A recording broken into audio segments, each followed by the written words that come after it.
Peruvian cities are overwhelmed with deaths in protests that have broken out across the country in recent weeks, demanding new elections.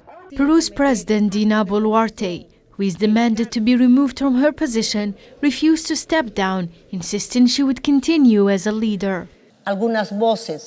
Some voices from supporters of violence and radicals demand my resignation, inciting the population to chaos, disorder, and destruction. To them, I say responsibly, I am not going to resign. My commitment is with Peru and not towards the small group which bleeds the fatherland. Boluarte declared in a message to the nation that she regrets the outcomes of the violence and apologized for the death of more than 40 civilians. Pido perdón por esta situación. I apologize for this situation and for what was not done to prevent these tragic events. But just as I apologize as a leader, I ask from the bottom of my heart that we reject violence. The Inter-American Commission on Human Rights called on Friday for an end to violence in Peru's ongoing protests and blamed them on a series of political and institutional crises in the country. The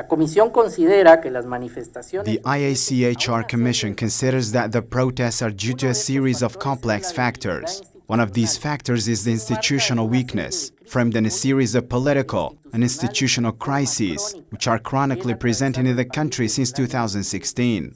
These crises have weakened the confidence of the citizens in institutions, hindering the governability of the country.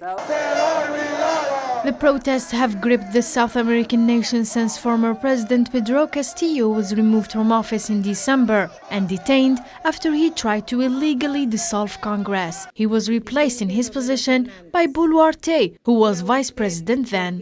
Boluarte also rejected the possibility of calling constitutional assembly, as demanded by protesters, pointing to the difficulties of drafting and approving a new constitution.